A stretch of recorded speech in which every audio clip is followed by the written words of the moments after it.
झी5 आजच सबस्क्राईब करा आणि पहा तुमचे आवडते शोज।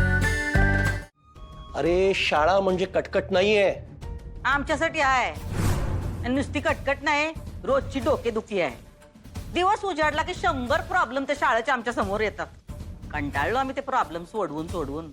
आता काय तो विषय संपूनच टाकतो आम्ही। तुला हवं ते करतोय ना मी, मग का त्रास देतेस? आम्हाला हवं ते म्हणजे अगं म्हणजे शब्द दिला ना मी तुला, लग्न करायला तयार झालोय ना मी। हा मग लग्नाचा आणि शाळेचा काय संबंध आहे? दोन वेगवेगळ्या गोष्टी आहेत। हे असं काही वेगळं वगैरे नसतं, सगळं एकमेकांच्यात गुंतलेलं असतं। आणि भुवनेश्वरी मी तुला सांगतोय, तू जर असं वागत राहिलीस ना तर मी तर काय काय करणार तुम्ही? तुझ्याशी बोलण्यात काही अर्थ नाहीये।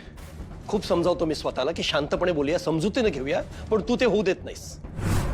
चिडायला लावतेसच तू। पण तुमचा स्वभाव आहे चिडका, त्याला आम्ही तरी काय करणार? हा?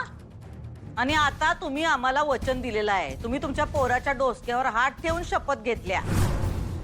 ती शपथ जर का तुम्ही मोडली तर सुनबाईंच्या या घरला येण्याचे सगळे दरवाजे आम्ही स्वतःच्या हाताने बंद करू आणि स्वतःच्या हाताने त्या दाराला एवढं मोठं कुलूप लावू की पुढच्या 7 जन्मात त्यांना ते उघडता येणार नाही।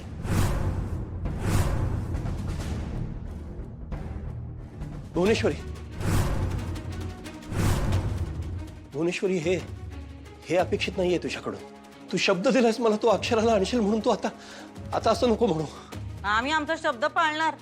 सुनबाईंना घरला परत आणण्याचं वचन दिलंय ते आम्ही करून दाखवणार, पण शाळा बंद करण्यापासून आम्हाला कुणी बी थांबवू शकत नाही।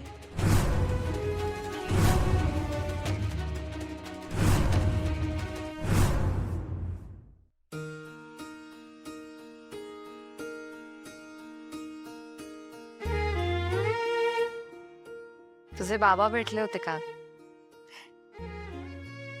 मला सारखे विचारत होते, पोटाला का हात लावताय, पोटाला का हात लावताय? मी म्हटलं रहस्य आहे माझ्या पोटात। खूप इच्छा झाली, पण असं काही गडबडीत नाही सांगायचं मला तुझ्याबद्दल। योग्य वेळ आली की सांगायचंय। जेव्हा त्यांना तुझ्याबद्दल कळेल ना, तेव्हा इतका आनंद होईल त्यांना। त्यांना खूप आवडतात तुझ्यासारखी क्यूट लहान मुलं। तू काळजी नको करूस, तुझे बाबा सगळं ठीक करणार आहेत आणि आपली शाळाही बंद नाही होत येणार।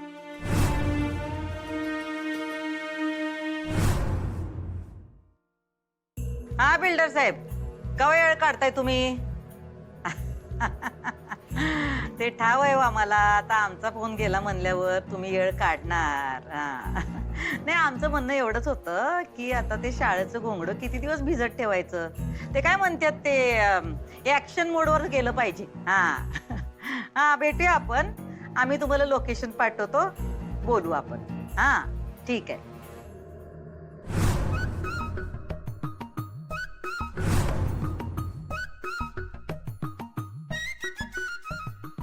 काय येऊ नट्टापट्टा? हा, कुठं चाललीस? कुठं तू पिक्चरला? अगं नाही ताई, तूच तर म्हणलीस की जा तयार हो, आपल्यासनी बाहेर जायचंय म्हणून। तयार व्हायला सांगितलं होतं, कानफटात मारल्यावानी गालावर लाली लावून निघायला सांगितलं नव्हतं? हा, काय तो मेकअप, काय तो गॉगल, काय ते काढ ते सगळं। काय पिक्चरला चालली का हिरोईन मोठी? अगं ताई असू देत की। अगं म्हणजे कसं आहे, बिल्डर पुढे आपण असं गेलो की नाही का त्यासनी वाटेल का आपण करोडपती आहे, आपलं लगेच काम होईल। हा, आपलं काम व्हायला आमचा एक फोन बास आहे, त्यासाठी एवढा छपरीपणा करायची काय बी गरज नाही। दुर्गे, तू असला छपरीपणा करतेस का नाही म्हणून आम्ही तुला कुठं नेत नाही। नुसतं वय वाढलंय, अक्कल नाही। तुला एक काम सांगायचं म्हणजे आम्हालाच टेन्शन येतंय। जमल का तुला त्या बिल्डरला शाळा दाखवायला, का सांगू दुसऱ्या कोणाला? अगं नाही ताई, मी आहे की, तू कशाला दुसऱ्या कोणाला सांगशील? मी आता नाही व्यवस्थित शाळा धावते। हा, तिकडे मोठपणा करायचं नाही, आम्ही जेवढं सांगितलंय तेवढंच बोलायचं। आम्ही भेटू त्या बिल्डरला आणि मग तू त्याला शाळा दाखवायला घेऊन जायचं। काय वय ताई, कळलं ना? हा।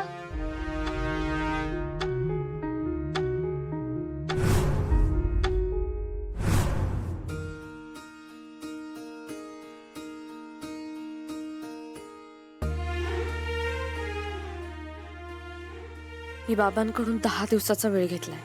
या 10 दिवसात सगळं ठीक होऊ दे, कारण माझ्यामुळे आई बाबांना त्रास होतोय. या वयात त्यांना माझ्यामुळे अजून त्रास व्हावा असं मला अजिबात वाटत नाही.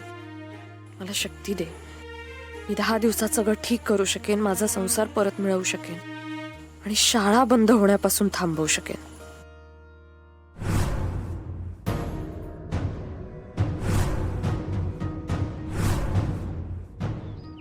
काय ग, अशी का उभी आहेस?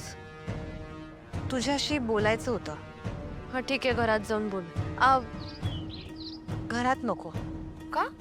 घरात आई बाबा आहेत. मग मग त्यांच्या समोर नाही बोलायचंय मला. असं काय बोलायचंय तुला? तुझ्या डिवोर्स बद्दल बोलायचंय. हे बघ इरा, मला याविषयी तुझ्याशी बोलायचंच नाहीये. ताई ताई प्लीज प्लीज. इरा, मी प्लीज म्हणते तुला, प्लीज तू यात पडू नकोस. ताई, मी तुझी सख्खी बहीण आहे. काळजीपोटी बोलते ग तुझ्याशी. मला सांग, किती दिवस तू हा विषय वाढवणार आहेस? म्हणजे ताई, तू जोपर्यंत या नात्यातून मोकळं होणार नाहीयेस ना, तोपर्यंत भुवनेश्वरी मॅडम तुला त्रास देत राहणार आहेत. एकावर एक वार करत राहणार आहेत. आणि शाळेवरचा हा वार किती अनएक्सपेक्टेड होता ताई. तू हे लक्षात घे की जर तुझी नोकरीच राहिली नाही तर तू काय करणार आहेस? म्हणजे हे बघ, आई बाबा काय तुझ्याकडनं पैसे मागणार नाहीत, पण आई बाबांना पैसे देणं, त्यांचं औषध पाणी बघणं हे आपल्यालाच करावं लागेल की नाही? आणि जर तुझी नोकरीच राहिली नाही तर हे सगळं तू कसं मॅनेज करणार आहेस ताई? हे बघ, तू ना या आशेवर राहू नकोस. म्हणजे ह्या अटीबिटी मान्य करून भुवनेश्वरी मॅडम तुला घरात घेतील असं काही मला वाटत नाही. आणि तुला चांगलंच माहिती आहे, चारुहास सरांचं भुवनेश्वरी मॅडम समोर काहीही चालत नाही. त्यामुळे प्लीज तू कुठल्याही होप्सवर राहू नकोस. हा विषय ना एकदा काय तो बंद करून टाक बरं. हे बघ, तू त्या घरात जायची स्वप्न बघू नकोस. तू ना डिवोर्स पेपर्सवर प्लीज साईन कर आणि मोकळी हो. मग बघ काय भारी दिवस येतील ताई तुझे.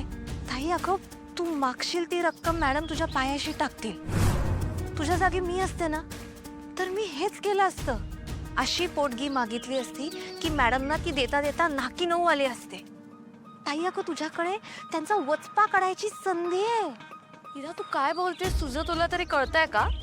हो, मी पूर्ण विचार करूनच तुझ्याशी बोलतेय ताई. ताई प्लीज पेपर्सवर साईन कर. तू मोकळी होशील आणि त्या अधिपतीलाही मोकळं कर. तू विचार कर ताई, पोटगीमध्ये तुला सगळं मागता येईल. त्यांचं घर मागता येईल, सगळे त्यांचे उद्योग मागता येतील. तू शाळा मागितलीस ना की तुला शाळा सुरूही करता येईल. हे बघ, त्या बाईने तुला खूप त्रास दिलाय. आता त्या बाईकडनं सगळं मागून घे आणि त्या बाईला रस्त्यावर आण ताई.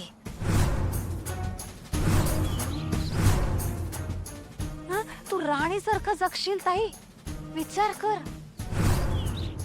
काय झालं? तू असं का बघतेस माझ्याकडे? झालं तुझं बोलून? हो, तुला पटत नाहीये का मी काय बोलतेय ते? एकदा बोललीस, पुन्हा बोलू नकोस, कळलं?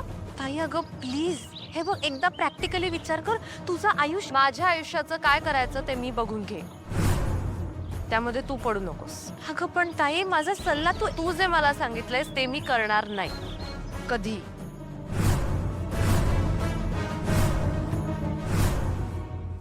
झी5 आजच सबस्क्राईब करा आणि पहा तुमचे आवडते शोज